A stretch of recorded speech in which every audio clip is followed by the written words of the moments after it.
여러분 반갑습니다. 자, 우리 지난 2023년도 4월 8일 날 시행된 사회복지학 개론 국가직 기출문제에 대한 해설 강의를 지금부터 시작하겠습니다. 자, 우리 한 문제 한 문제씩 잘 풀어보시되 여러분들한테 이제 먼저 드릴 말씀은 뭐냐면 우리 필기노트 아시죠 여러분? 예, 해커스 출판사에서 출판된 이 필기노트에서 논점 하나도 어긋남 없이 전부 다 출제가 됐었습니다. 여러분 그 점 명심하시고 관련된 내용들 비교하면서 우리 정리하는 시간 가져볼게요. 자, 우리 1번 문제입니다. 자선조직협회와 인보관운동에 관한 설명을 옳지 않은 것은 오랜만에 출제됐습니다. 이 자선조직협회하고 인보관운동의 특징을 묻는 문제. 자, 자선조직협회는 빈곤의 원인을 개인의 결함에서 찾았다. 맞습니다. 개인주의적 빈곤, 죄악감을 갖고 있었다 그랬죠. 자, 비교를 해보자면 인보관은 어떻게 사회 환경적 또는 사회 구조적 요인에서 빈곤의 원인을 찾았다. 우리 그렇게 공부했었고요. 자, 두 번째, 인보관운동은 대학생 등이 중심이 돼서 진행한 활동이었었다. 그렇습니다. 우리 영국에서 처음 시작되어졌던 인보관운동은 이 대학생과 특히 이제 옥스퍼드 대학교 학생들이죠. 예, 그 다음에 누구? 예, 이제 성직자들입니다. 당시에 이제 개신교 성직자들을 중심으로 해서 진행된 활동 맞고요. 자선조직협회에 기반이 된 이론으로, 자, 이념으로 사회적 다윈주의를 들 수 있다라고 했습니다. 좀 용어가 생소했는데 이 출제자의 의도가 확 보여지죠.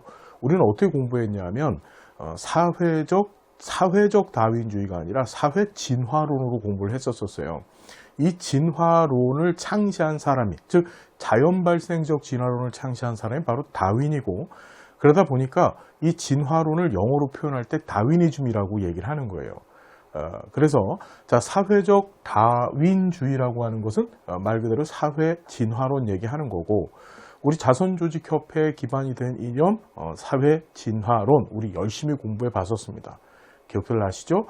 사회 진화론이 그 다음에 인도주의, 이게 자선조직협회의 가장 중요한 이념이라고 우리 실천론 시간에 공부했었습니다. 자, 인보관운동은 우회 방문원을 활용한 사회조사를 통해 통계자료를 생성하고 다양한 교육사업을 진행하였다. 여기서 다 맞는데 뭐만 틀렸어요? 우회 방문원이죠. 예, 이 우회 방문원 또는 우회 방문자는 이건 인보관운동에서 활동을 했던 사람들이 아니라 어디에서요? 자선조직협회에서 활동했던 이 중산층 귀부인의, 주로 이제 중산층 귀부인으로 구성되어져 있던 사람들을 말하는 거죠.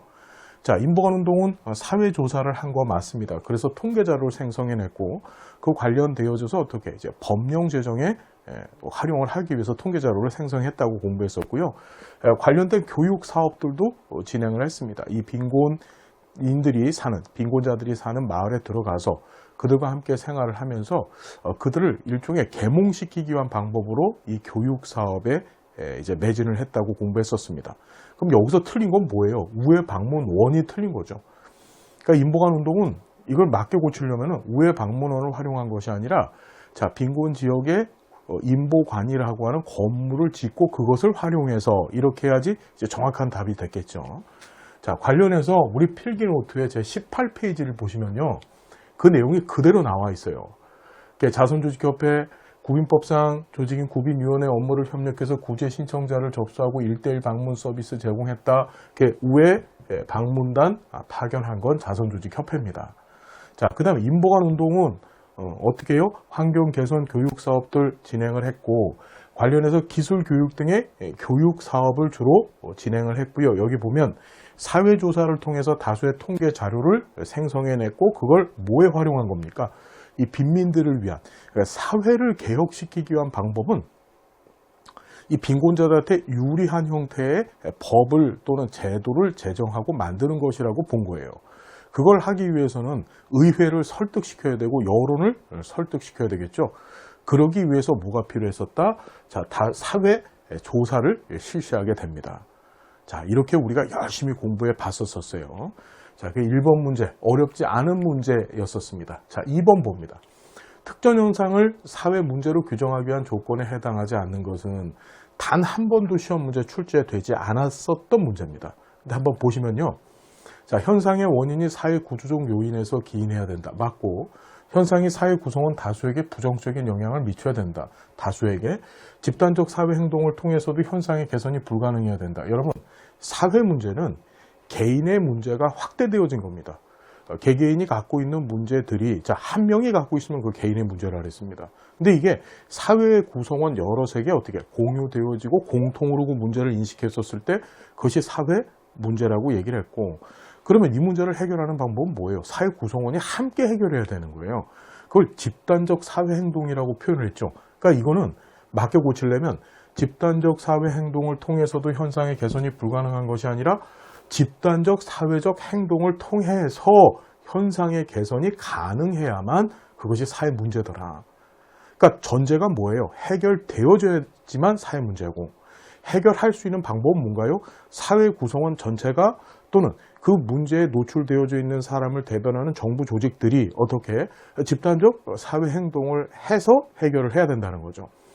다수의 사회 구성원 또는 사회적으로 영향력 있는 사람들이 현상을 문제로 인식해야 된다. 그러니까 무슨 소리냐면 개인이 사회 문제라고 정의하는 것이 아니라 사회 구성원 또는 사회적으로 영향력 있는 사람들, 누구예요?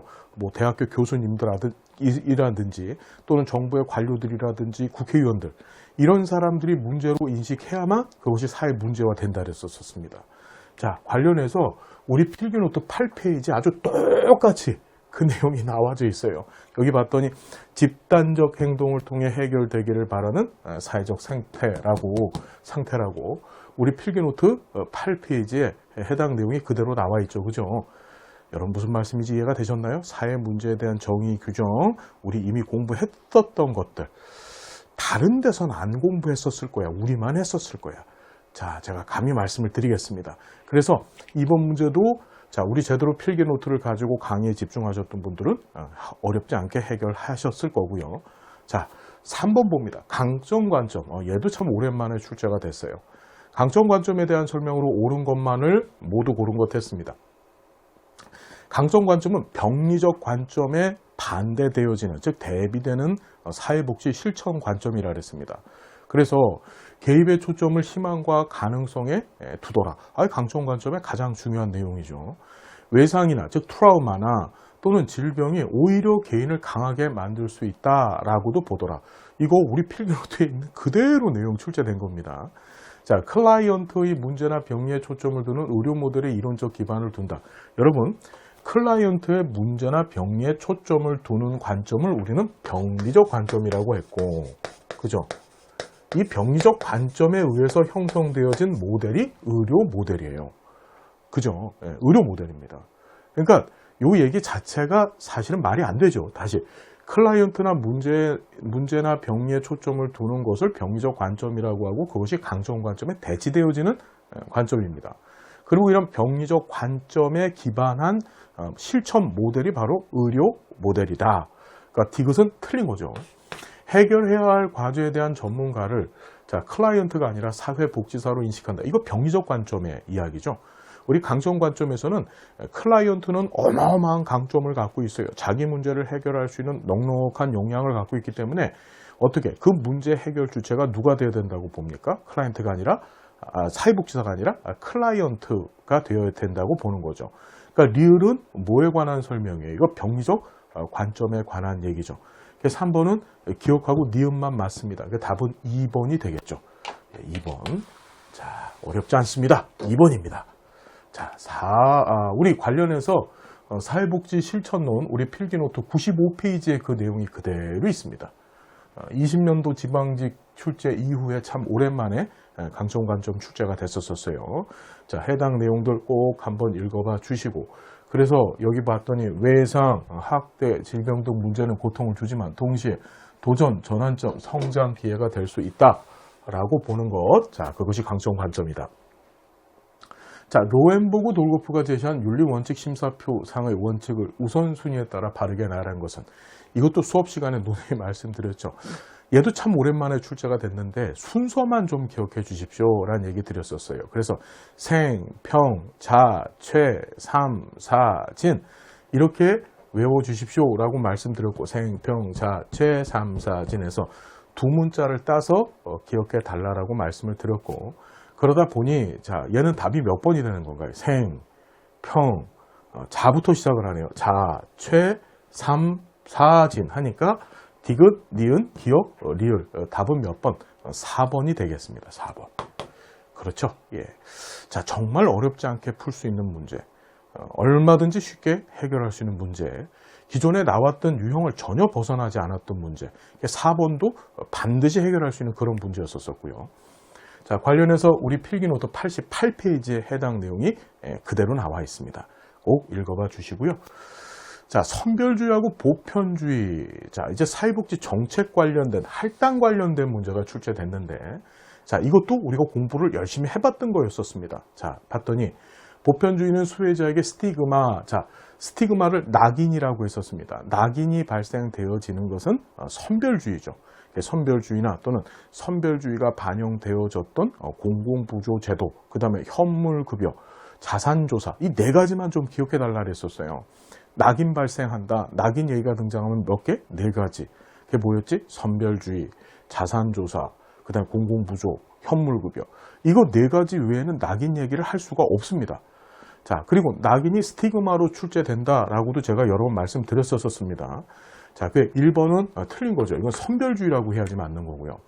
보편주의 복지는 선별주의 복지보다 제도적 지속성이 떨어진다고 얘기를 했습니다. 여러분, 제도, 자, 우리가 이 문제는 뭐냐면 제도적 복지 개념과 그것이 반영되어진 할당 기준이 뭐냐를 묻는 거예요. 우리 계속 공부해 봤지만 제도적 복지는 보편주의와 연결되어진다 했습니다. 그렇죠. 우리가 자녀적 복지는 선별주의하고 연결되어진다고 했었어요. 이 제도적 복지라고 하는 것은 무슨 소리죠, 여러분? 예, 우리 사회에 5가지 기능을 수행하기 위해서 5가지 제도를 만들었다 그랬잖아요. 기억나십니까? 가족제도, 종교제도, 정치제도, 경제제도. 그렇죠. 이런 제도들과 동급의 제도를 영속적으로 계속해서 존재해야만 상부상조 기능을 수행할 수 있다라고 해서 사회복지제도를 만들었다 그랬었어요. 그러니까 걔는 없어져 안 없어져? 없어지지 않는 거죠. 다시 얘기한다면 제도적 복지 개념 하에서는 이 사회복지제도를 영구적 제도, 지속적 제도로 본다 그랬었어요. 무슨 말인지 알겠나요? 그 제도적 복지 개념이 반영되어진 할당이 뭐라고? 보편주의 복지라고 표현을 해놓은 거예요, 지금. 그러니까 다시 얘기하자면 이 5번 문제 2번 선지는 뭘 뜻하고 있냐면 제도적 복지 개념이 반영되어진 할당의 개념이 뭐냐? 그게 바로 보편주의를 설명하고 있다. 보편주의를 알고 있느냐를 그런 묻는 문제였었습니다. 그러니까 다시 이 문제를 보자면 보편주의 복지는 선별주의 복지보다 제도적 지속성이 떨어진다. 한 번 만들어지면 없어지지 않거든요. 보편주의 복지는요. 그러니까 이게 틀린 거죠. 선별주의 복지보다 제도적 지속성이 떨어지는 것이 아니라 제도적 지속성이 항구적이다. 또는 지속적이다. 이렇게 표현해야지 맞는 거예요. 자, 우리나라 장애수당과 장애인연금. 자, 항상 장애인연금 나오면 장애연금인지 장애인연금인지 빨리 구분하고 가라 그랬습니다. 장애인연금은 선별주의가 반영되어진 공공부조제도라 그랬습니다. 그래서 장애수당도 마찬가지로 장애인복지법상의 장애수당. 기억나십니까, 여러분? 18세 이상 장애인 중에서, 그렇죠. 경증 장애인들에게, 그렇죠. 그 중에서도 국민기초생활보장법상의 기초생활수급자를 포함한 생활이 어려운 사람들만 선별해서 지급되어지는 급여가 바로 장애수당입니다. 얘는 선별주의에 해당하는 거 맞죠? 자, 보편주의는 선별주의에 비해서 사회적 효과성보다 비용 효과성을 더 강조한다. 요게 처음 시험 문제에 나왔던 건데 우리 필기노트에는 그대로 그 내용이 있습니다. 자, 그러니까 3번은 맞는데 우리가 사회적 효과성이라는 거 일반적으로 사회적 통합성, 그렇죠. 사회 전체 구성원들이 추구하는 일반적 가치를 얘기한다 그랬습니다. 그 대표적인 게 사회 통합, 그렇죠. 그걸 사회적 효과성이라고 얘기했고, 비용 효과성은 비용을 절감하자는 겁니다. 경제적인 측면에서 꼭 급여가 필요한 사람한테만 급여를 제공해 주자. 그걸 바로 비용 효과성이라고 얘기했었어요. 그러면 자, 보편주의는 선별주의에 비해서 사회적 효과성이 비용 효과성을 더 강조하는 것이 아니라, 자, 보편주의가 강조하는 건 사회적 효과성이고 선별주의가 강조하는 건 비용 효과성이죠. 그렇게 공부를 했었습니다. 우리 필기노트 162페이지에 보시면 자, 사회복지정책란의 이 162페이지에 보시면 관련된 내용들, 이제 스티그마 관련된 얘기들이 여기 나와 있죠. 스티그마 관련된 내용들, 낙인과 관련되어진 얘기들. 그래서 우리가 선별주의가 스티그마가 강하다 이렇게 공부를 해봤고, 그 다음에 자, 장애인 연금에 관한 얘기 선별주의가 반영됐다라고 우리 필기노트 162페이지에 해당 내용이 그대로 나와 있습니다. 자, 장애수당도 선별주의가 반영되어진 것이죠. 우리 162페이지에서 그대로 공부했고, 역시 162페이지에 사회적 효과성과 비용 효과성에 관한 얘기도 우리가 다 다뤄봤습니다. 사회적 효과성은 자, 보편주의가 선별주의에 비해서 유리하다. 비용 효과성은 선별주의가 보편주의에 비해서 유리하다. 이렇게 다 공부를 해봤었던 내용들입니다. 자, 무슨 말씀인지 아시겠죠? 예, 필기노트에서 다 나온다니까 그렇게 강조를 했잖아요. 그죠? 자, 6번 문제 봅니다. 사회복지와 복지국가에 대한 주요 학자의 견해로 옳은 것 했습니다. 자, 로마니 씨는 사회복지가 공공지원에서 민간과 공공의 혼합지원으로 발전한다고 주장하였다. 우리 로마니 씨 얘기도 시험에 꼭 나올 것입니다 라고 말씀을 드렸었죠. 로마니 씨는 산업화 이전과 산업화 이후의 사회복지 개념의 변천사를 주장했던 학자입니다. 그래서 로마니 씨는 어떤 얘기했냐면 공공지원에서 민간으로 간 것이 아니라 산업화 이전에는 민간의 자선 형태 또는 시혜적 형태였었는데 그것이 권리화되어져 가면서, 즉 시민권화되어져 가면서 산업화 이후에는 공공으로 바뀌었다는 얘기를 합니다. 그러니까 이거 뒤바뀐 거죠. 그러니까 로마니신 얘기가 나오면 항상 뒤바꾸는 문제가 출제된다라고 말씀을 드렸고, 그래서 뒤바꾼 문제 출제한 겁니다. 자, 무슨 얘기인지 알겠습니까? 자, 이거 틀린 거고요. 앤서니 기든슨의 제3의 길을 제시하면서 교육에 대한 투자보다 현금 지급을 통한 복지 지출의 확대를 주장했다. 이것도 뒤바뀐 거죠. 제3의 길에서는요, 이 교육에 대한 투자, 이 교육에 대한 투자를 강조하는 국가 모형을 뭐라 그랬습니까? 기회 평등을 강조하는 사회 투자 국가라고 표현을 했고요. 기억하시나요? 이 관련된 투자를 우리가 정부 지출을 투자 지출이라고 표현했었습니다.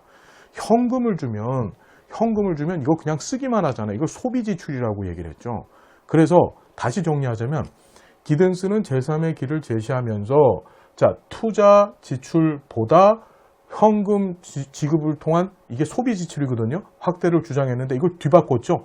원래 제대로 고치려면 교육에 대한 투자, 즉 투자 지출을 현금 지급을 통한, 즉 소비 지출보다 더 강조하였다. 이렇게 하지 맞는 겁니다. 왜? 얘네들은 기본적인 시각이 기회 평등을 추구하기 때문에 그렇다고 공부했었어요. 그러니까 2번도 바꿔놓기 틀린 겁니다. 자, 윌렌스키와 르보는 비공식 조직에 의한 자원을 사회복지 활동으로 인정할 수 없다고 주장했다. 여러분 이것도 중요하셔야 되죠. 보시면 윌렌스키, 르보는 비공식적 조직에 의한 자원을 사회복지 활동으로 인정할 수 없다고 주장했다. 우리 윌렌스키, 르보가 현대사회에서 사회복지 활동을 규정하기 위한 5가지 기준 제시했었습니다. 그것도 여러 번 출제됐던 거 그대로 출제한 거예요. 공사리 직통, 그죠? 무슨 소리냐? 윌렌스키, 르보는 반드시 사회복지는 공식적 조직에 의해서 제공되어져야만 어떻게 사회복지를 인정할 수 있다고 본 거예요. 그럼 그 얘기는 반대로 얘기한다면 비공식적 조직에 의한 그런 사회복지 활동으로 인정할 수 없다고 주장한 거, 이건 맞는 얘기가 되는 거죠. 공사리 직통 기억하실 거야. 자, 에스핑 안데르센, 그렇죠. 사회민주주의 복지국가에서는 사회정책이 계층화를 강화하는 방향으로 작용한다고 주장하였다. 자, 에스핑 안데르센 또는 에스핑 앤더슨이라고 얘기를 해요. 자, 복지국가 유형화 이론을 제시했던 학자인데 3가지 기준. 그렇죠. 첫 번째가 탈상품화, 두 번째가 계층화, 세 번째가 자, 국가, 시장, 가족 중에서 누가 사회 보장 또는 생존에 대한 책임을 질 것인가. 이 3가지 기준을 갖고서 복지국가를 자보사 기억하실 겁니다. 자유주의적 복지국가, 보수주의적 복지국가, 삼인주의적 복지국가로 구분을 했어요. 무슨 얘기인지 알겠죠? 그 중에서 이 맨 끝에 붙어있는 이 삼인주의 복지국가는 탈상품화 정도는 엄청나게 높고 계층화 정도는 엄청나게 낮은 국가라고 우리가 공부를 했었어요. 기억나나요?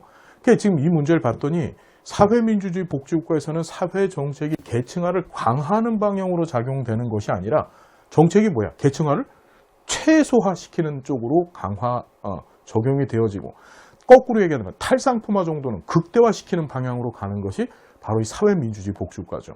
다시 정리하자면 사민주의 복지국가는 탈상품화 정도는 극대화시키고 계층화 정도는 최소화시키는 방향으로 국가의 정책을 추진하는 국가가 바로 이 사민주의 복지국가입니다. 가장 이상적인 형태의 복지국가 유형, 모형이라고 우리가 공부를 해봤었습니다. 자, 이것도 어렵지 않게 풀 수 있는 문제. 기존에 우리가 다뤄봤던 내용들을 그냥 한 자리에다가 한 문제에다 몰아서 놨던 그런 문제였었습니다. 관련해서 이 로마니신 얘기는 22년도 지방직에서도 출제가 됐었어요. 그래서 자, 우리 필기노트 12페이지에 해당 내용이 그대로 있고 제3의 길에 관한 내용도 우리 필기노트에 그대로 그 내용이 나와 있습니다. 자, 보시면 되고요. 그 다음에 에스핑 앤더슨에 관한 얘기도 우리 필기노트 39페이지에 그 내용이 그대로 있습니다. 사회 민주주의 복지국가는 높은 탈상품화와 낮은 계층화를 통해서 계층 간의 통합을 강화하고자 하는 그런 모델을 얘기했었습니다.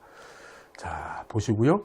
그 다음에 우리 필기노트 12페이지를 보시면은요, 윌렌스키 르보가 얘기했던 현대산업사회의 사회복지 활동 기준 5가지 공사리 직통이죠. 반드시 공식적 조직에 의해서 제공되어져야 돼요. 자, 2012년도 지방직에 출제됐다가 참 오랜만에 벌써 10년이 넘었죠. 10년 만에 이제 다시 출제가 됐던 겁니다. 자, 여러분 정리가 되셨습니까? 자, 충분히 해결할 수 있는 문제 전부 다 우리 필기노트에 있는 내용들이더라. 우리 전부 다 강의 시간에 다뤄봤던 것들. 자, 7번 봅니다. 노인복지법상 노인복지시설에 대한 설명으로 오는 것은 전 솔직히 이게 나올 거라고 생각 안 했어요. 왜냐하면 작년에 나왔었거든. 그죠? 작년에 노인복지시설 얘기가 나와서 설마 이걸 또 낼까? 이 생각을 했는데 국가직에서 출제를 했습니다. 자, 한번 보시면 경로당과 노인교실은 제가 노인복지시설이다. 예? 뭐죠, 여러분? 경로당, 노인교실, 노인복지관, 그렇죠. 이 세 가지는 여가 노인복지시설이죠. 그러니까 노인 여가복지시설이죠. 그러니까 이거 틀린 거고요.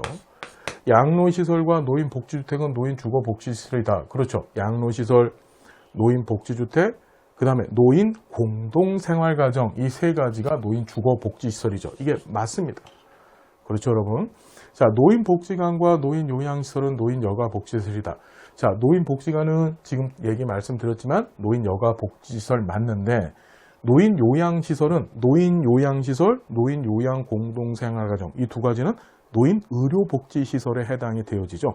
그러니까 이것도 틀린 겁니다. 얘 때문에 틀린 거죠. 얘는 노인의료복지시설입니다. 자, 노인공동생활가정과 노인요양공동생활가정은 노인의료복지시설이다. 자, 노인공동생활가정은 어디에 해당돼요, 여러분?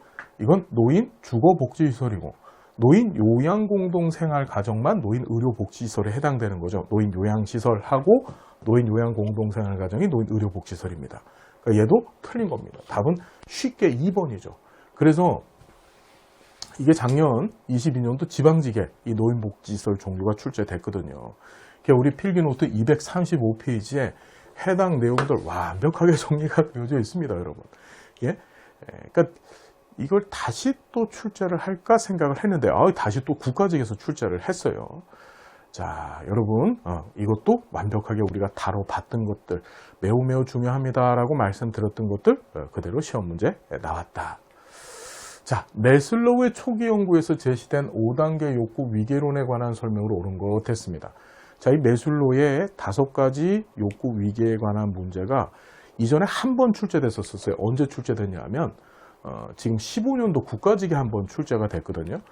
그리고 이제 한 번 또 나온 겁니다. 7년, 15년도니까 2023년이죠. 그러니까 8년 만에 또 나왔네요. 그래서 이 매슬로우의 5가지 욕구 위계에 관한 문제들 가만히 보면 자, 이런 거죠. 첫 번째, 자아실현 욕구가 안전의 욕구보다 강도가 더 강하다. 우리가 매슬로우는 이 초기 연구 때 5가지 욕구 위계를 제시를 해요.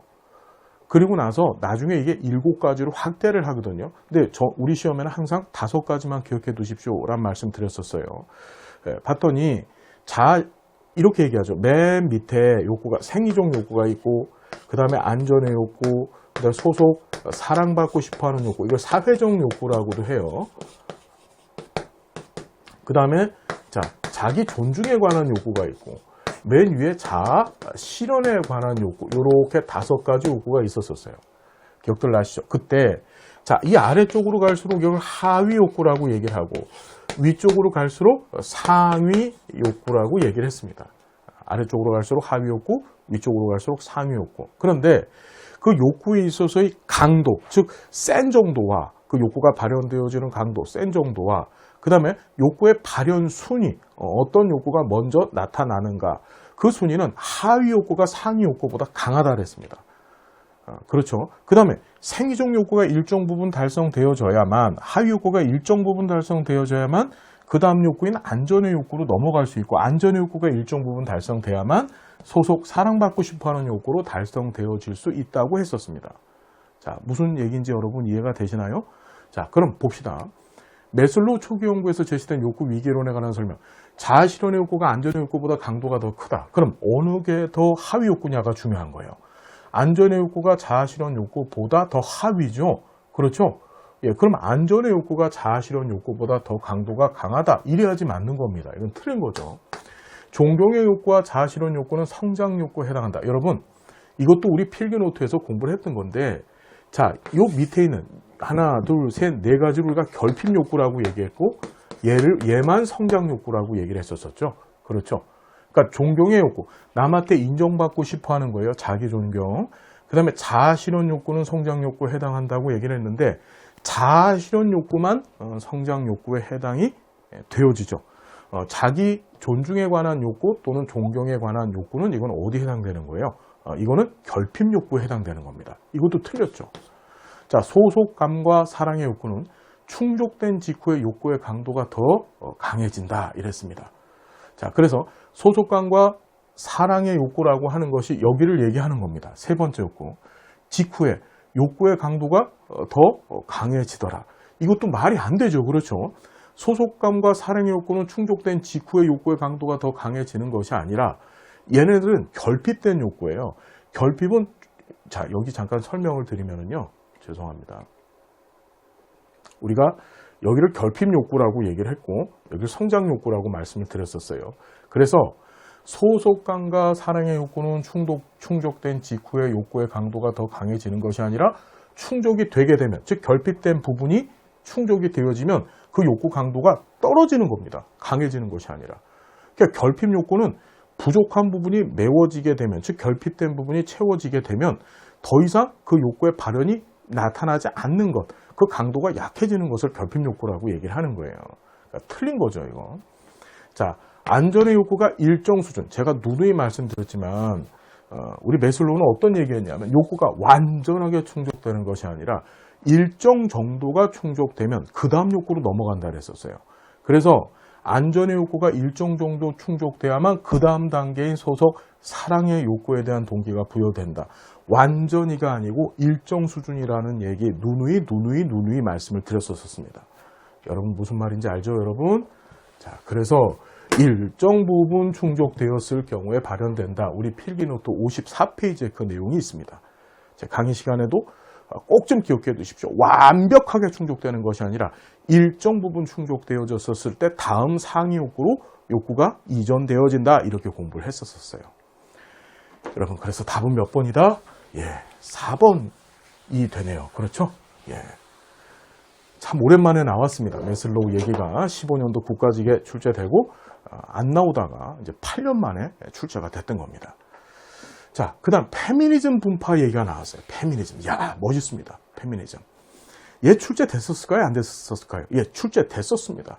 언제 출제됐냐면 11년도 지방직에 출제됐고 우리 필기노트 112페이지에 그 페미니즘의 종류 4가지를 이렇게 예쁘게 정리를 해놨었습니다.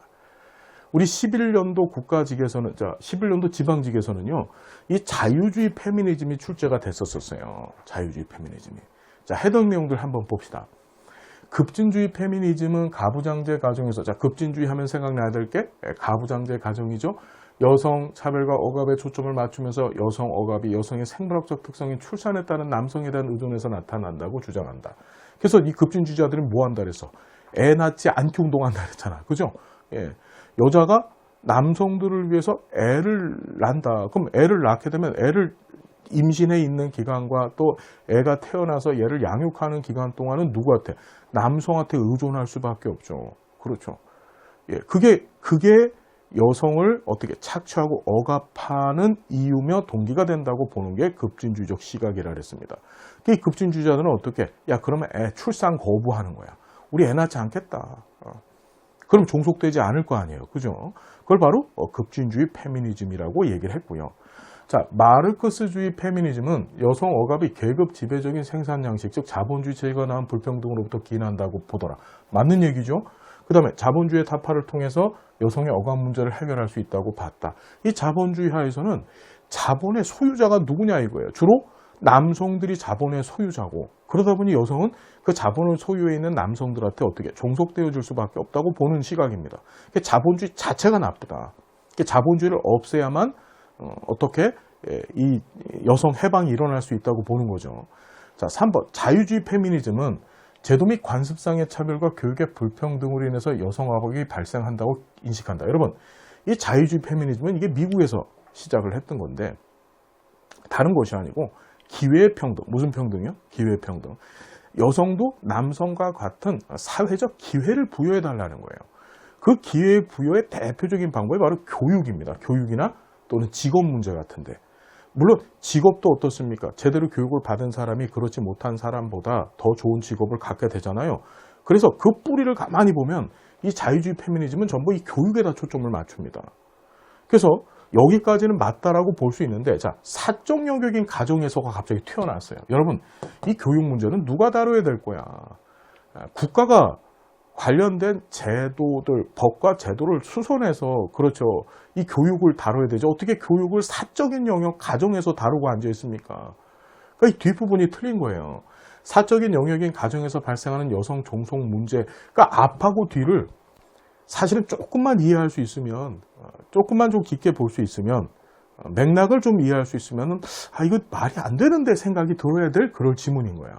그래서 여성의 종속 문제를 해결하면서 여성 억압 문제를 해결할 수 있다고 봤다. 여러분, 이 앞에는 맞는데 뒷부분이 사적 영역이 아니라 공적인, 즉 국가가 개입을 해서 여성에게도 이 기회의 평등, 즉 교육이나 직업이나, 우리 시험 나왔던 것 좀 보세요. 교육이나 직업이나 사회적 지위 등에 있어서 남성과 동등한 권리를 확보하게 해주면 그 다음부터는 여성들이 알아서 하겠다.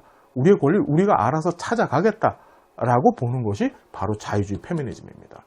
다시 말씀드리면 11년도 지방직에서도 자유주의적 페미니즘이 출제됐었죠. 예, 이번 시험에서도 자유주의 페미니즘이 출제된 겁니다. 자, 틀린 답으로 출제됐죠. 답은 3번입니다. 이거 다 없애버리고 뒷부분을 어떻게, 공적인 부분, 즉 국가의 개입을 통해서 이 교육 문제에 대한 해결이 필요하다, 또는 직업이나 이런 부분에 있어서의 남성과 여성의 불평등 문제를 해결해 줘야 된다라고 봤던 거고요.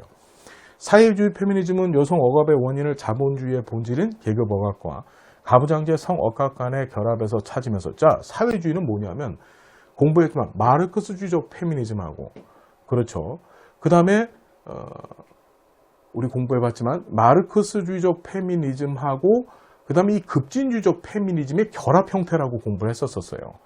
그래서 이 두 가지 간의 결합에서 찾으면서 남성이 담당하는 유급의 생산 노동과 여성이 담당하는 무급의 가사 노동의 이분법적 사회구조를 타파할 것을 주장하였다. 그렇죠. 자, 요 정도 보시면 되고요. 관련해서 우리 공부했었습니다. 자, 10번 문제. 시사 상식 관련된 문제였었어요. 그런데 자, 우리 필기노트 112페이지에 있는 내용 가지고서 페미니즘 정리 꼭 한번 다시 해 주시기 바라고요. 자, 10번 보면 고령화와 관련된 설명을 옳은 것만을 고른 것 했습니다. 2022년 12월 현재 우리나라는 고령사회로 분류가 되어진다. 그렇습니다. 우리 공부해봤지만 이것도, 자, 이때 살짝 얘기를 나눠봤었어요. 우리나라는, 자, 고령사회라는 것은 유엔에서 정한 거죠. 총인구 중에서 65세 이상 인구가 차지하는 비율이 14%인 사회를 고령사회라고 얘기합니다. 우리나라는 2017년도에 이 고령사회에 진입을 했어요. 그게 언제? 2025년이 되면 이 초고령 사회에 진입해질 것이라는 것이 일반적인 논의입니다. 그래서 총 인구 중 65세 이상 인구가 차지하는 비율이 20%인 세상을 초고령사회 또는 후기 노령사회라고 얘기를 하고, 그게 언제라고? 2025년으로 보고 있는 거예요.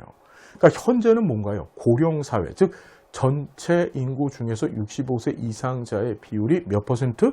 14%인 세상.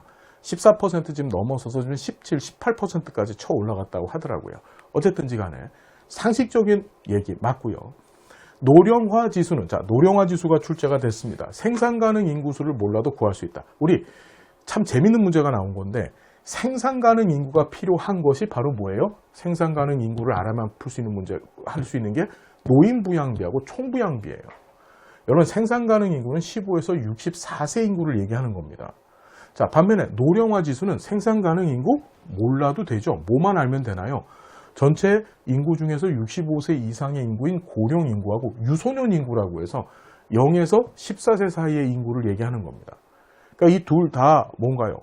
부양을 받아야 될 인구들을 얘기한다라고 강의 시간에 말씀을 드렸었습니다. 이걸 노령화 지수라고 얘기했죠. 그래서 생산 가능 인구수 몰라도 구할 수 있는 거 맞죠? 뭐만 알면 되나요? 예, 노인 인구 숫자하고 유소년 인구, 즉 0에서 14세 사이에 있는 아이들 숫자만 알면 풀 수 있는, 해결할 수 있는 게 바로 노령화 지수죠. 자, 생산 가능 인구를 알아야 되는 게 노인 부양비하고 지금 말씀드렸지만 총 부양비, 즉 뒤에 부양비자 들어간 것들은 생산 가능 인구를 알아야만 되더라. 자, 됐고요. 자, 우리나라 고령화 속도는 서구보다 빠르지만 일본보다는 느리다라고 얘기를 했습니다. 이것도 재밌는 문제가 나온 건데, 자, 우리나라 고령화 속도는 서구보다 빠릅니다. 맞죠? 일본보다도 느리다. 일본보다도 빠르죠. 무슨 소리냐면 과거의 세계적인 전례를 찾아볼 수 없을 정도로 고령화 속도가 빠른 게 우리나라입니다. OECD 회원국 가운데 우리나라 노인 인구 비율이 높은 이유 중 하나는 노인의 경제활동 참가율이 다른 회원국에 비해서 낮기 때문이다. 이것도 재미있는 문제인데, 노인 인구 비율이 높아요. 그죠? 노인 빈곤율이 우리나라는 높아요. 높습니다. 그죠? 근데 그 이유 중에 하나가 경제활동 참가율이 다른 회원국에 비해서 낮기 때문이 아니라, 자, 문제를 이렇게 고쳐야 됩니다. 노인 빈곤율이 높기 때문에 노인의 경제활동 참가율이 다른 회원국에 비해서 높다. 이래야지 맞죠. 무슨 얘기인지 이해가 되셨나요? 예. 우리나라는 뭐가 잘 되어져 있지 않아요? 공적인 사회보장제도, 즉 노인을 위한 공적인 사회보장제도, 연금이라든지 또는 공공부조제도로서 이 기초연금제도 같은 것들이 사실은 굉장히 부실합니다. 그런 것들의 영향으로 인해서 어떻게 노인 빈곤율이 다른 OECD 회원 국가에 비해서 상당히 높은 수준이에요. 그러다 보니 노인들이 국가로부터 그런 사회보장을 받지 못하다 보니 뭐 하는 거지? 밖에 나가서 경제활동을 할 수밖에 없는 거예요. 자, 무슨 얘기인지 알겠죠? 다시 한번. 이 질문을 옳게 고치면 어떻게 고쳐요? 노인 빈곤율이 높은 이유 중 하나가 아니라 노인 빈곤율이 높기 때문에 노인의 경제활동 참가율이 다른 회원국에 비해서 높을 수밖에 없다. 이렇게 해야지 맞는 질문이 되는 겁니다. 기억하고 니은만 맞죠? 디귿하고 리을은 틀렸습니다. 답은 2번이 되는 거죠. 우리 필기노트에 해당 내용들이 있고, 자, 필기노트 제 7페이지에 그 내용들이 그대로 있고요. 이 노인 부양비와 아까 노령화 지수 관련해서는 사실은 출제된 적이 없었었는데 우리 필기노트에는 담아놨었습니다. 관련된 내용들 전부 13년도 국가직과 14년도 지방직에 출제됐던 걸 또 23년도 올해 시험에 다시 한번 출제를 했던 그런 문제였더라. 자, 필기노트만 잘 공부하면 돼. 정말 알았죠? 자, 11번 봅니다. 다음에서 설명하고 있는 연구 방법은 했습니다. 자, 조사론 문제가 출제됐어요. 무작위 할당을 통한 실험 집단과 통제 집단을 둔대요. 자, 무작위 할당을 해서 실험 집단과 통제 집단을 갈라놓고 두 집단 모두에게 사전 검사하고 그 다음에 사후 검사를 실시를 합니다. 그 다음에 실험 집단한테만 개입을 제공하고 통제 집단한테는 개입을 제공하지 않았어요. 그럼 이게 무슨 설계에 해당돼요, 여러분? 통제 집단 사전 사후 검사 설계에 해당하는 거죠. 통제 집단 사전 사후 검사 설계는 순수 실험 설계입니다. 그러니까 여기서 답을 찾으면 순수 실험 설계를 찾든지 아니면 순수 실험 설계 내에 있는 통제 집단 사전 사후 검사 설계를 찾으면 되는데 없잖아 지금. 그럼 결국에 남은 건 뭐야? 실험 설계 하나밖에 없는 거죠. 일단 단일 사례 설계는 될래야 될 수가 없습니다. 얘는 통제 집단이 없는 설계니까. 그죠? 실험 집단만 있는 설계죠. 유사 실험 설계도 될 수가 없습니다. 이유는 뭐죠? 무작위 할당을 하지 않으니까. 자, 1회 사례 연구 설계라고 했어요. 1회 사례 연구 설계는 원시 실험 설계에 해당되어집니다. 우리 원시 실험 설계 종류 3가지 공부해 봤었죠? 예, 1회 사례 연구 설계. 그 다음에 우리 사전 사후 검사 설계. 그 다음에 정태적 집단 비교 설계. 3가지가 있었단 말이야. 기억들 나셔야 돼. 자, 그러면 이런 1회 사례 설계는 원시 실험 설계고 얘도 뭐 안 해? 무작위 할당을 하지 않는단 말이에요. 그러니까 여기는 퉁 쳐갖고서 실험 설계라고 해놨는데 사실 실험 설계 안에는 순수 실험 설계, 유사 실험 설계, 원시 실험 설계가 다 들어가지만 그나마 여기서 답을 찾는다고 한다면 실험 설계 하나밖에 없는 거죠. 정확히 얘기하자면 얘는 순수 실험 설계 중에 통제 집단 사전 사후 검사 설계가 되는 거예요. 답은 그래서 1번입니다. 자, 그래서 우리 필기노트 68페이지에 그 내용이 그대로 이렇게 예쁘게 나와 있습니다. 여러분 정리를 꼭 좀 부탁드리고요. 자, 12번 봅니다. 장애인 복지와 관련된 설명으로 옳은 것만을 모두 고르면 했습니다. 얘도 재밌는 문제가 출제됐죠. 자, 보면 자립생활 모델은 삶의 선택에 있어서 장애인 당사자의 참여와 선택을 강조한다. 맞습니다. 그렇죠. 우리 자립생활 모델, 재활 모델 다 공부를 해 봤거든요. 그러니까 자립생활 모델은 원천적으로 기본적으로 전제가 지역 사회를 기반으로 해서 장애인이 홀로 스스로 살아가게 만들어야 된다라고 하는 게 바로 자립생활 모델이었었고, 장애인의 자기결정권, 선택권을 강조하는 게 역시 자립생활 모델이었었습니다. 그러니까 이거 맞는 얘기죠. 장애인 복지법에서는 장애 유형을 신체적 장애와 정신적 장애, 우리 이런 시험 문제 나오면 이 적자를 꼭 보라 그랬죠. 정신적 장애 안에 정신장애와 그 다음에 무슨 장애? 발달 장애가 포함된다 그랬었습니다. 그래서 신체적 장애, 정신적 장애로 구분해서 총 15가지 장애를 규정하고 있다 공부했었고요. 사회적 모델은 자, 얘가 출제가 됐는데 한번 봅시다. 개인의 기능적 제한이 아니라 심리적 상실에서 장애가 발생한다고 봤다. 사실 얘는 이 심리적 상실을 강조하는 것은 이게 심리 재활 모델 또는 심리 재활 관점에 관한 얘기예요. 심리 재활 관점. 사회적 모델은 사회가 이 장애의 기본적인, 그러니까 사회가 장애를 인정하지 않고 사회 환경 또는 사회 구조적 요인이 장애를 인정하지 않아서 그것이 장애인에게 문제가 된다라고 보는 게 사회적 모델 시각인 거예요. 그래서 개인의 기능적 제한에다 초점을 두는 건 뭐였지? 개인의 기능적 제한에 초점을 두는 것은 의료 재활적 관점이죠. 또는 의료 재활 모델이라고 얘기하는 거예요. 자, 무슨 얘기인지 이해되셨죠? 얘는 심리적 상실에서 장애가 발생한다고 보는 것은 심리 재활 모델 또는 심리적 모델이 정답이 되는 겁니다. 얘도 틀렸죠. 그 다음에 정상화 이론은, 자, 정상화 이론도 오랜만에 출제가 됐어요. 장애인의 시설 보호를 반대하고 지역사회 중심의 서비스 제공을 강조한다. 아, 이건 너무 많이 했던 거잖아. 그치? 상식적인 얘기야. 답은 기억하고 니은하고 리을 4번이 답이 됩니다. 재활 모델, 자립생활 모델에 관한 얘기들 21년도 국가직에 출제됐다가 지금 23년도 이번 시험에 또 출제가 됐습니다.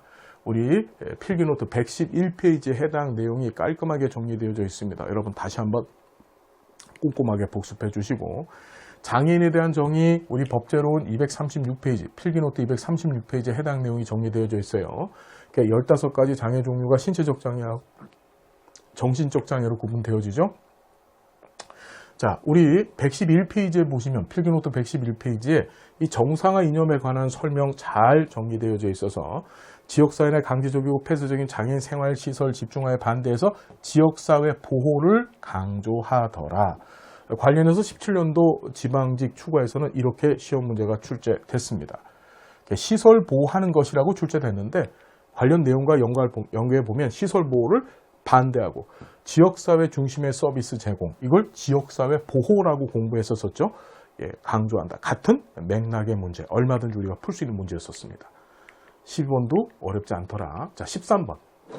비에스텍의 관계 형성의 원칙 묻는 문제가 나왔어요. 이제 안 나올 거라고 생각했는데 또 나와서, 그죠? 예. 자, 너무너무 쉬운 문제. 그래서 우리 너무너무 쉽게 풀 수 있었다. 자, 보면 고유한 존재로 대우받고 싶은 클라이언트의 욕구에 기반을 둔 관계 원칙이다. 이 원칙에 따르면 사회복사는 클라이언트의 특성을 인정하고 이해해야 된다. 이게 바로 뭐죠? 개별화 원칙 얘기하고 있는 거죠. 모든 사람들은 고유한 존재로 대우받고 싶어 한다. 그 욕구를 인정해서 개별적인 서비스를 제공해야 된다는 거예요. 존엄한 존재로 인정받고 싶어하는 클라이언트의 욕구에 기반을 둔 관계 원칙, 이 원칙에 따르면 사회복사는 클라이언트를 있는 그대로 받아들인다. 다시 뭐라고? 있는 그대로 받아들인다. 있는 그대로가 나오면 그건 수용에 관한 얘기고요. 자신의 감정을 자유롭게 표현하고 싶은 클라이언트의 욕구에 기반을 둔 관계 원칙이다. 감정 표현, 이게 뭐지? 의도적 감정 표현의 얘기겠죠.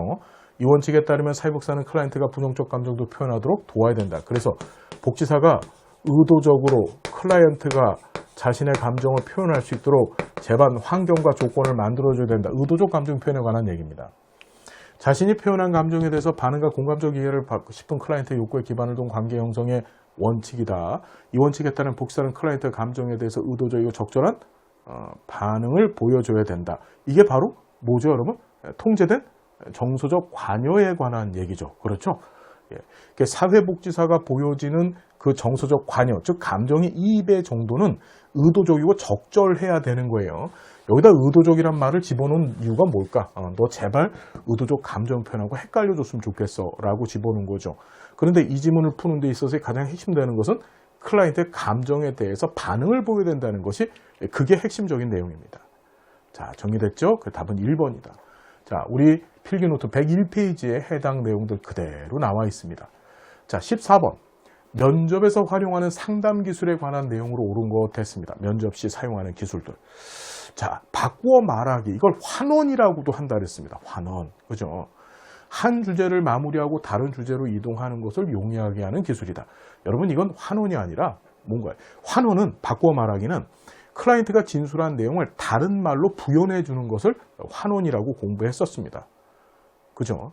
다른 주제로 이동하는 것을 용이하게 해주는 기술은 이게 요약 기술 설명하고 있는 거죠. 우리 요약이라고 하는 것은 보통 하나의 면접이 끝나고 나서 그 면접에서 있었던 얘기를 총 정리를 한번 해주는 거야. 사회복지사가.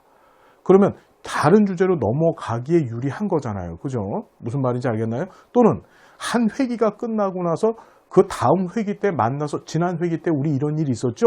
라고 총정리를 또 한 번 해주는 것도 요약에 해당된다 그랬습니다. 그래서 이전 것을 기반으로 해서 다시금 새로운 회기를 시작할 때 요약 기술을 쓴다 그랬었죠. 얘는 요약에 관한 설명이 더 가까운 거고요. 2번은 직면은 클라이언트가 지닌 생각이나 행동의 모순을 이해하도록 돕는 거. 이게 맞지. 직면이 시험 문제 제일 많이 나온다 그랬잖아. 직면은 클라이언트가 갖고 있는 모순적인 생각, 그렇죠. 행동을 어떻게 지적해주는 기술이라고 했었어요. 말과 행동의 불일치를 지적해주는 것이 바로 직면 기술이라고 공부했었고요. 자, 경려는 클라이언트가 한 말의 내용, 감정, 의미 등을 정리해주는 걸 얘기하죠. 얘도 사실 요약 기술에 더 가까운 설명이죠. 그렇죠. 격려라고 하는 것은 클라이언트가 앞으로 할 일에 대해서 너 잘할 거야, 잘할 수 있을 거야 라고 클라이언트의 능력을 인정해 주는 기술을 바로 격려라고 했었습니다. 자, 해석은 클라이언트가 자신의 감정을 표현하도록 촉진해 주는 기술이다. 여러분, 이건 감정을 표현하는 기술 전혀 아니죠. 해석이라고 하는 건 우리 정신 역동 모델에서 사용하는 기술입니다. 사회복지사가 가설을 수립하고 그 가설에 기반해서 뭐 하죠, 여러분? 가설에 기반해서 클라이언트가 내뱉었던 무의식적인 언어 내용들을 통찰할 수 있도록 돕는 기술이 바로 해석 기술이었었습니다. 여러분, 여기서 옳은 것은 2번이 되죠. 얼마든지 할 수 있는 문제. 그래서 환원, 우리 15년도 지방직에 출제됐다가 요번에 또 한 번 나왔고요. 자, 이제 측정에 관한 설명 옳은 것은 요번 시험 문제 되게 웃겼어요. 조사론 문제가 2개. 그렇죠. 그 다음에 인행사 문제가 한 번도 안 나오다가 요번에 와장창 출제됐어요. 이미 앞에서 매슬로 하나 봤잖아요. 그죠? 자, 그 내용들 제가 이 총평에다가 총 정리를 해서 파일로 올려놓을 테니까 여러분 꼭 좀 참조를 해 주십시오. 우리 이제 시험의 경향은 완전히 바뀌어졌습니다. 바뀌어졌고 그 경향에 맞춰서 제대로 공부하셔야 됩니다. 누구랑요? 예, 저하고 공부하시면 됩니다. 반드시 합격할 수 있고 반드시 좋은 점수로 여러분들 합격을 시켜드리겠습니다. 자, 측정에 대한 설명으로 오는 것 했습니다. 조사론 문제인데 측정의 신뢰도가 높으면 타당도도 높아진다. 이 관련된 문제 이전에서 서울시에서 시험 문제가 출제됐었죠. 신뢰도하고 타당도의 관계는 자, 우리가 타당도가 높으면 신뢰도는 높아지지만 신뢰도가 높으면서 타당도가 낮은 경우도 있다 그랬었습니다. 그죠? 예, 그러니까 이건 틀린 얘기죠. 신뢰도가 높으면 타당도가 높아진다는 것이 아니라 이걸 맞게 고치려면 측정의 타당도가 높으면 신뢰도도 높아진다. 이래야지 맞는 거죠. 서열 촉도는 속성 간의 거리나 간격을 동일한 것으로 본다. 속성 간의 거리나 간격을 동일하게 보는 것, 이걸 등간격이라고 얘기했었습니다. 등간격. 같은 간격. 이 등간격으로 보는 건 서열 촉도가 아니라 등간 촉도에 관한 설명하고 있는 거죠. 그렇죠. 자, 신뢰도 검사는 측정 도구가 일관성 있는 결과를 도출하는지를 확인하는 것이다. 맞습니다. 일관성 정도를 확인하기 위해서 우리가 신뢰도 검사를 실시하는 거예요. 신뢰도 검사 방법이 검사, 재검사법, 복수, 양식법, 다른 말로 평행, 양식법, 다른 말로 대안법이라고 했습니다. 기억들 나시죠? 자, 그 다음에 우리 내적 일관성법 안에 반분법과 크롬바, 알파, 개수법이 있었었고 조사, 자간, 상호, 신뢰도 검사법이 있었었어요. 그런 것들은 전부 일관성을 검사하기 위해서 실시하는 것이라고 공부했었고요. 자, 측정 시 발생하는 비체계적 오류는 문화적 차이에 의한 편향, 사회적 적절성 편향 등이 있다. 이거 처음 나온 문제거든요. 이거 비체계적 오류. 비체계적 오류가 이전 시험에는 항상 무작위 오류라고 출제가 됐었어요. 그런데 자, 이번 시험에는 비체계적 오류라고 출제됐는데 이거 체계적 오류에 관한 얘기입니다. 이 체계적 오류는 문화적 차이에 의한 편향, 사회적 적절성 편향 등에 의해서 발생이 되어지는 것. 이건 체계적 오류라고 해야 되고 우리 필기 노트에 해당 내용 그대로 있습니다. 여기에. 어디에요? 62페이지에 체계적 오류, 그래서 사회적 적절성 편향, 그 다음에 문화적 차이에 의한 편향들 전부 여기에 그대로 나와 있더라. 여러분 다 우리 공부했던 것들이야. 자, 무슨 얘기인지 알겠습니까? 넘어가시고요. 자, 16번. 가족 단위 개입에서 활용하는 주요 기법에 관한 설명으로 옳지 않은 것 했습니다. 자, 가족 단위 개입 기술들이 나왔어요. 이 재구성이라고 하는 게 처음 출제가 됐는데 이걸 재구성이라고도 하고 또는 재명명이라고도 합니다. 재명명. 그러니까 재명명, 재구성이라고 해요. 우리 재명명 기술은 사회복지 실천 기술에서 공부를 한번 해보셨었잖아요. 그죠? 그래서 자, 얘는 주로 전략적 가족 치료에서 사용하는 기법이에요. 문제를 다른 시각에서 바라볼 수 있도록 돕는 기법이다. 우리 재명명, 재구성이라는 것이 문제를 부정적으로 인식하고 있는 가족 성원에게 해당 문제를 긍정적으로 보게 만드는 거야. 애가 막 부산스럽게 막 난리를 치고 다녀.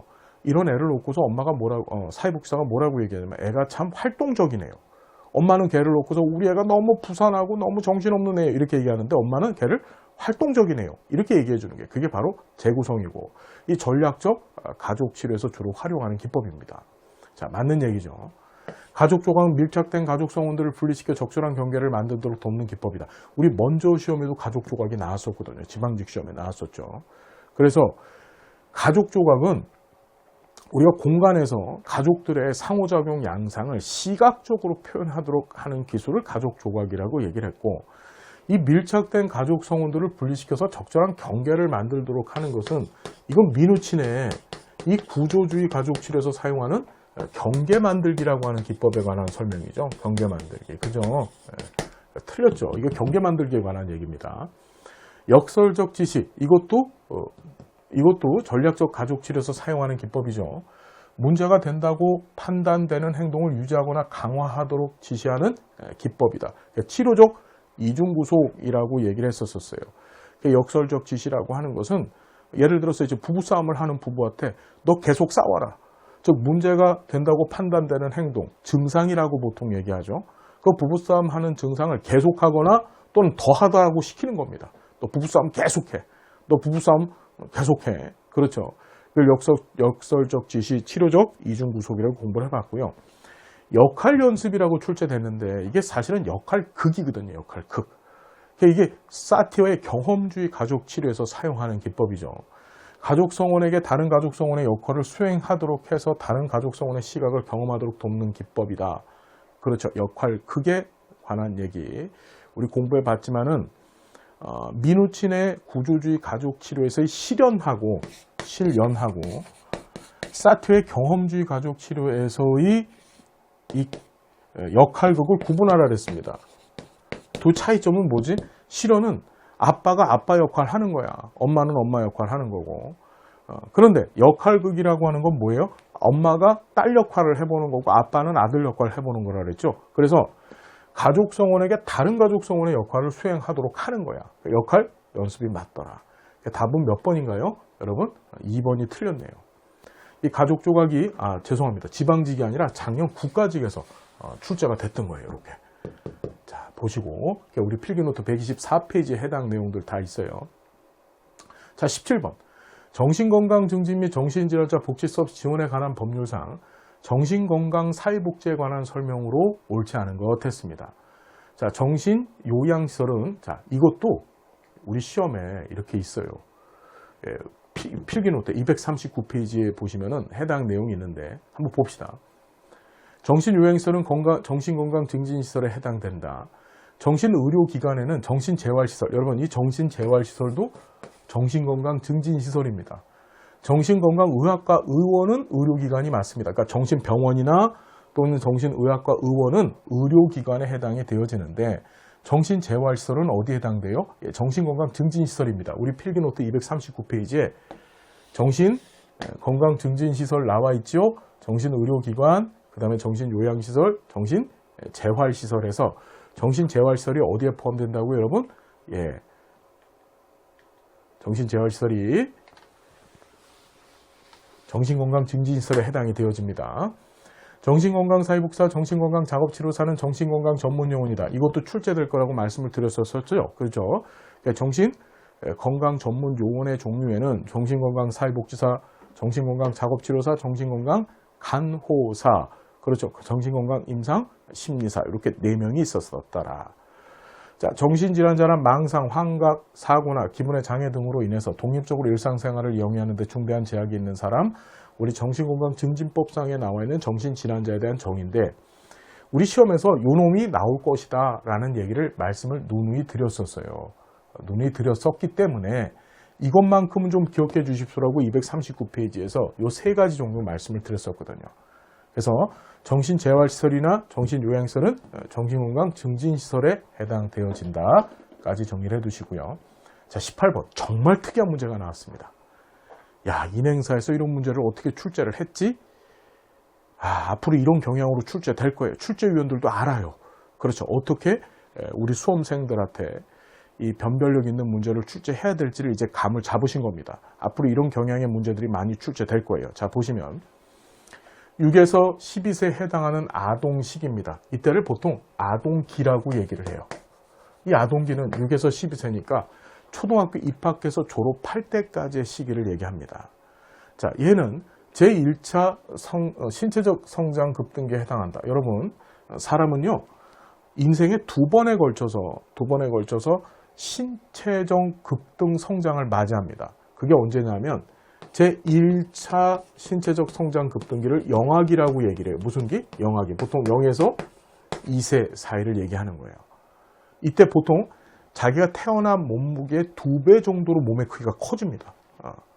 그걸 영아기라고 얘기하고, 자, 2차 급등기를 언제라고? 청소년기가 바로 2차 성장 급등기. 우리 청소년기에 관한 연령 규범은 조금 헷갈리는데 0에서 2세라고 규정되어 있지 않고 우리 한국사회복지교육협의회에서 정한 규정에 따르면 중학교, 고등학교 때를 얘기하는 거예요. 그러니까 이때를 1차, 2차 성장 급등기라고 얘기해요. 이 아동기, 즉 초등학교 입학해 있었을 시기는요, 완만한 성장이 이루어집니다.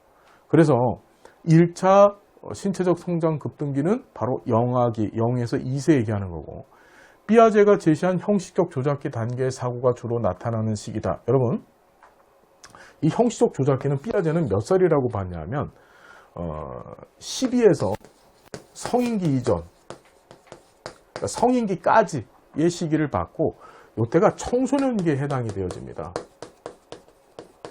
삐아제는 감각운동기, 전조작기, 그 다음에 구체적 조작기, 형식적 조작기라고 하는 4개의 인지 발달 단계를 제시를 했잖아요. 그죠? 그래서 감각 운동기는 0에서 2세, 그 다음에 전조작기가 2에서 7세, 그 다음에 구체적 조작기가 7에서 12세, 그 다음에 지금 말씀드렸듯이 형시적 조작기가 12세에서 어디까지? 성인기까지 이렇게 구분을 했단 말이에요. 이 감각 운동기가 영악이라고 표현을 하고 보통 이 전조작기 단계를 유악이라고 얘기를 합니다. 이 구체적 조작기가 아동기에 해당되는 거예요. 그러니까 형식적 조작기가 청소년기입니다. 그러니까 얘를 맞게 고치려면 삐아제가 제시한 형식적 조작기 단계가 아니라 구체적 조작기 단계의 사고가 주로 이루어진다. 이렇게 해야지 맞는 거예요. 구체적 조작기. 자, 이 시기에 아동은 단체 놀이를 통하여서 개인의 목표가 집단의 목표보다 우선시됨을 학습하게 된다. 이것도 조금만 문제를 보면은 상당히 말도 안 되는 이야기죠. 자, 아이가 단체 놀이를 하는 건 맞아요. 왜 그럴까? 학교에 갔더니 이제 보통 체육 시간에 팀 스포츠를 시키잖아요. 그죠? 농구도 배우고 축구도 배우고 이래요. 그러면서 단체 놀이를 하게 되고 그러다 보니 개인의 목표보다는 기존의 집단의 목표를 더 우선시하게 되는 거야. 우리 집단이 이겨야지. 축구 놀이를 하고 농구를 했다. 그럼 우리 전체가 다 이겨야지. 나만 이기는 게 아니잖아. 그래서 이거는 거꾸로 바뀌어야 돼요. 개인의 목표가 집단의 목표보다 우선시됨을 학습하게 된다가 아니라 집단의 목표가 개인 자체의 목표보다 우선시됨을 학습하게 된다. 이래야지 맞는 거죠. 단체 놀이하는 건 맞아요. 자, 에릭슨은 이 시기에 아동이 성공적인 발달을 하게 되면 능력이라고 하는 미덕을 획득하게 된다고 봤다. 여러분, 요 6에서 12세가 에릭슨에 있어서 학령기에 해당되죠. 학령기에는 근면성 대 열등감, 다시 뭐라고요? 근면성 대 열등감이라고 하는 심리 사회적 위기를 경험하고 그것을 잘 극복하게 되면 어떻게? 능력이라고 하는 자아 특질을 얻는다라는 거 우리가 공부를 해 봤었습니다. 그렇죠. 그래서 답은 몇 번이다. 해당하는 옳은 것이니까 답은 4번이 맞게 되더라. 자, 이런 문제 우리 공무원 시험 역사상 처음 나왔어요. 이게 사실은 인간행동과 사회환경에서 공부하는 전생애적 발달 단계에 관한 이야기입니다. 이런 식으로 뭐냐면 폭넓은 시험 문제가 출제될 경향이 앞으로 더 세지더라. 그걸 여러분들이 잘 어떻게 직시하시고 관련된 내용도 공부하시되 공부 누구하고만 하면 돼요. 이제 저하고만 하시면 돼요. 예, 부족함 없이 좋은 점수 받을 수 있습니다. 관련해서 우리 에릭슨 얘기가 2번 출제가 됐는데 이번까지 포함해서 이제 3번 출제가 된 겁니다. 여기 근면성 대 열등감, 능력이라고 하는 특질을 얻게 되는 거죠. 자, 보시고. 자, 19번. 역사 문제가 출제됐어요. 뭐 반드시 출제될 건데 출제됐죠. 서구 사회복지 발전 과정에서 나타난 제도에 관한 설명으로 옳은 것만을 모두 고른 것 했습니다. 최초의 사회보험은 독일이 1889년에 도입한 노령 및 폐질 보험이다. 우리 이 문제 뭐 맨날 나오잖아요. 그치? 그래서 최초의 사회보험은 자, 질산노 기억하실 거예요. 질산노. 독일에서 질병보험 1883년에 질병보험, 이드메인 1884년에 산재보험, 1889년에 노령 및 폐질보험 등장했는데 얘는 3번째 사회보험이 되는 거죠. 그렇죠. 그러니까 이걸 맞게 고치려면 최초의 사회보험은 독일이 1883년에 도입한 질병보험이다. 이래야지 맞는 겁니다. 틀린 거죠. 개정구비법 1834년은 빈민의 처우를 균일하게 하려는 계획하에 원해구호를 확대한 것이 아니라 자, 빈민의 처우를 균일하게 하기 위한 원칙을 세웁니다. 그게 바로 균등처우의 원칙이었었어요. 개정구비법에 3가지 원칙이 있었었죠. 첫 번째가 뭐였죠, 여러분? 열등처우의 원칙. 두 번째가 원내구제 원칙, 다른 말로 작업장제 원칙이라고 합니다. 그 처우를 균등하게 하기 위한 원칙은 균일 또는 균등초의 원칙이라 했었어요. 원내구호를 확대한 것이 아니라 지금 말씀드렸던 원칙 중에서 작업장제 원칙 또는 원내구제 원칙에 따라서 원내구호를 다 없애버렸죠. 그러면서 길버트법이 폐지됐다고 우리가 공부했었습니다. 그러니까 앞에 여기까지는 맞는데 이게 틀렸습니다. 원의 구호를 확대한 것 아니고 계획하에 이걸 맞게 고치려면 균등초의 원칙을 제시하였다. 이래야지 맞는 겁니다. 자, 스핀햄랜드 제도 1795년 스핀햄랜드법 만들어졌어요. 최저생계비를 정하여서 임금의 부족분을 보충해주는 제도로서 일종의 최저생활 보장제도다. 맞는 얘기죠. 나치불법. 자, 1722년에 만들어졌던 작업장 테스트법 얘기입니다. 그래서 구제를 원하는 사람에게 노동을 강제하였으며, 자, 구제를 원하는 사람한테 노동을 강제했다는 얘기는 뭐예요? 구제를 원하는 사람은 작업장에 들어와라. 대신에 이 작업장은 끔찍한 곳이다. 작업장의 감옥화 이렇게 공부를 했었습니다. 비민에게 기술을 가르쳐서 소득 창출의 기회를 제공해줬다. 무슨 기술 가르쳐줬었습니까, 여러분? 해외 수출용 물건 만드는 기술을 가르쳐줬다 그랬죠? 그게 바로 1722년 작업장법, 다른 말로 나치불법이었었다. 자, 사회보험 관련 입법 문제가 22년도 국가직에서도 출제가 됐고요. 질병보험이 최초라는 거. 그 다음에 자, 우리 17페이지 보시면은요, 이 작업장제 원칙, 균등처의 원칙, 자, 한번 보시고, 자, 스피nem랜드법에 관한 얘기들도 우리 16페이지에 나와 있습니다. 필기노트. 자, 20번 봅니다. 인행사 문제가 또 나왔어요. 이런 경우가 없었거든요. 작년에도 인행사 한 문제도 출제 안 됐습니다. 그 작년에도. 근데 이렇게 관련된 문제를 3개나 출제를 했습니다. 매슬로우부터 시작해서 앞에서 전생애적 발달 단계에 관한 얘기, 또 인간 행동과 성격에 관한 얘기. 아주 작심을 한 것 같아요, 이번 시험 문제는. 예. 자, 그래서 주요 학자의 견해로 옳은 것은 했습니다. 반두라는 인지적 요인을 강조했고, 맞습니다. 뭐냐면 반두라는 상호 결정론이라고 하는 얘기를 하면서 개인과 환경과 행동 간의 상호 관계를 통해서 인간 성격이 결정된다고 얘기했고, 그 개인을 구성하고 있는 요소 중에 하나로 인지를 본 거예요.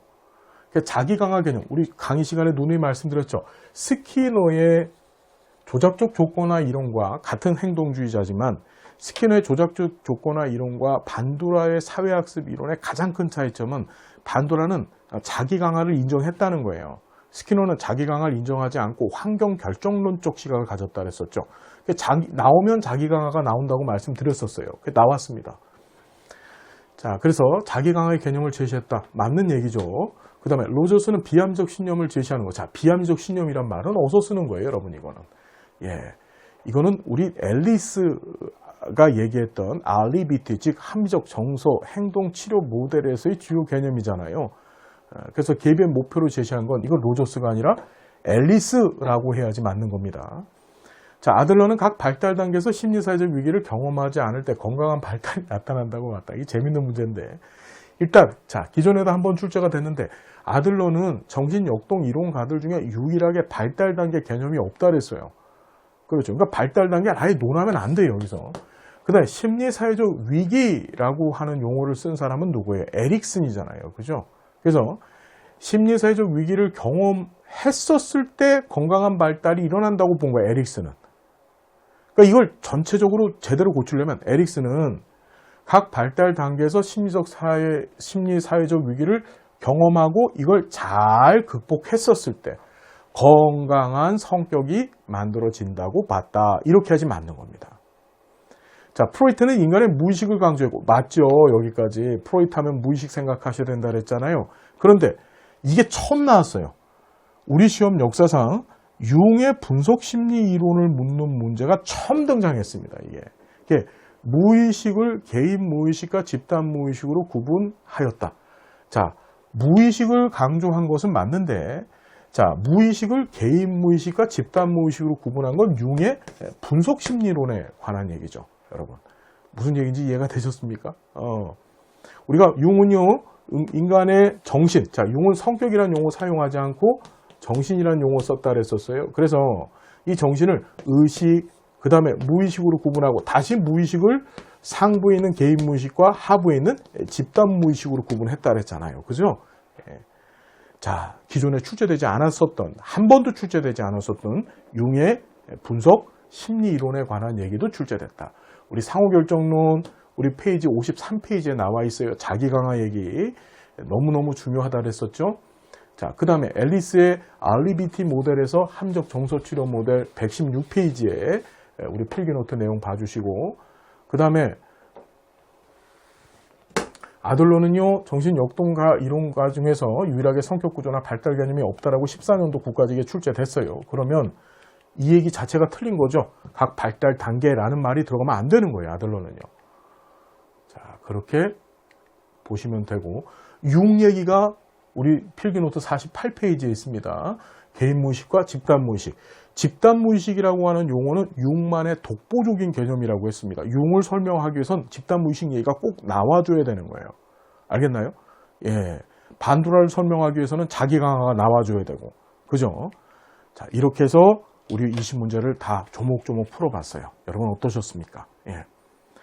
출제 경향, 기존의 출제 경향을 보충해서 좀 더 보완해서 또 넓게 출제하려고 하는 의도가 확실하게 보여진 시험 맞습니다. 그렇죠.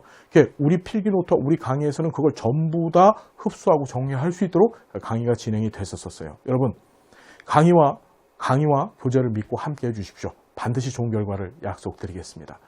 우리 시험을 치르신 우리 귀한 선생님들 정말 고생 많으셨고 그 꿈을 꼭 이루어 주시고 더 나아가서 우리나라 최고 멋진 복지사랍니다. 멋진 공직자가 되어주시기를 마음을 다해서 기원하겠습니다. 함께해서 고맙습니다. 다음 시간 또 우리 행복한 모습으로 여러분 만나 뵙겠습니다. 감사합니다.